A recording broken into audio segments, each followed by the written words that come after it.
मैं Babli Kumari health care trainer +2 high school Gwarijor. बच्चों, अब हम चर्चा करेंगे आपदा प्रबंधन पर। बच्चों, आपदा बाढ़, भूकंप, ज्वालामुखी, जंगल की भाग है जिसमें भारी मात्रा में जान माल की क्षति पहुंचाती है।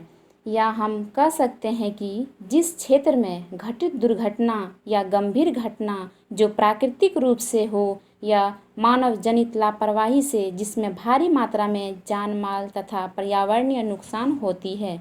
यदि आपदा के वर्गीकरण की बात करें तो प्राथमिक रूप से 2 भागों में किया गया है: प्राकृतिक आपदा, मानव जनित आपदा।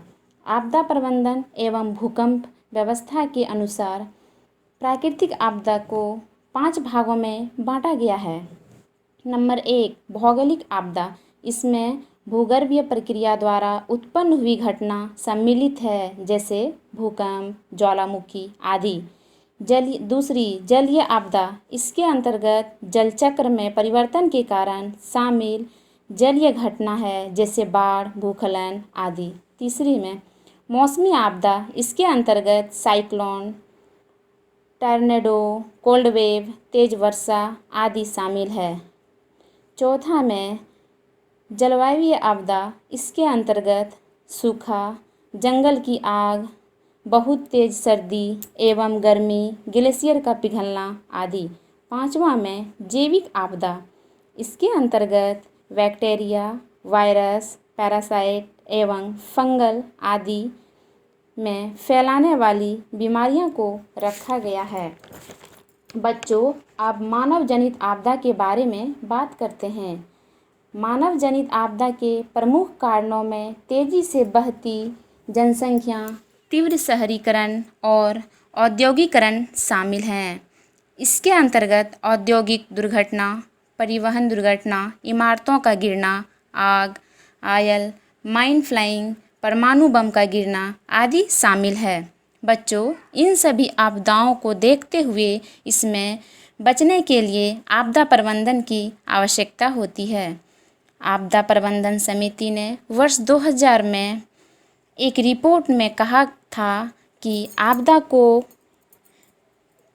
को परिस्थिति के अनुसार 3 स्तरों में रखना चाहिए: लेवल 1, लेवल 2, लेवल 3 में। सामान्य स्थिति को LO या 0 नाम दिया गया है। लेवल 1, इसमें उन आपदाओं को रखा गया है जिसमें निपटाने के लिए जिला स्तर पर पर्याप्त संसाधन उपलब्ध हो। लेवल 2 में इसमें उन आपदाओं को रखा गया है जिसमें निपटाने के लिए राज्य स्तर की एजेंसियां जो पर्याप्त संसाधन उपलब्ध हो। अगला लेवल 3 में यह चरम आपदा की स्थिति है जिसमें बड़े पैमाने पर नुकसान होती है। बच्चों, मानव जनित को आपदाओं में ही दुर्घटनाएं शामिल की जाती है, जैसे अप्रशिक्षित ड्राइवर के कारण सड़क दुर्घटनाएं होती है, खराब सड़कें तथा अत्यधिक स्पीड की वजह से, सिग्नल की खराबी और लापरवाही के कारण दुर्घटनाएं तथा साथ ही साथ ट्रैफिक नियमों की अनदेखी की वजह से होती है। अब आपदा प्रबंधन के लिए कुछ एजेंसियां हैं, जैसे राष्ट्रीय स्तर पर गृह मंत्रालय, राज्य स्तर पर आपदा प्रबंधन विभाग, जिला स्तर पर जिला मजिस्ट्रेट कार्यालय, पंचायत स्तर पर पंचायत समिति, गांव स्तर पर ग्रामीण आपदा प्रबंधन समिति। इसी तरह आपदा प्रबंधन के लिए विभिन्न मंत्रालय होते हैं: प्राकृतिक आपदा गृह मंत्रालय, हवाई आपदा नागरिक विमान मंत्रालय, रेल दुर्घटनाएं रेल मंत्रालय, रासायनिक आपदा गृह मंत्रालय, नागरिक व जैविक आपदा गृह मंत्रालय। महामारियों के लिए स्वास्थ्य मंत्रालय होते हैं। आपदा प्रबंधन के मुख्य रूप से 4 बिंदुओं पर कार्य करती है। नंबर 1, रोकथाम, 2, शमन, तीसरी में प्रक्रिया, चौथी में रिकवरी। आपदा का प्रबंधन को 2 स्तर पर किया गया है। नंबर 1 में आपदा आने से पूर्व प्रबंधन।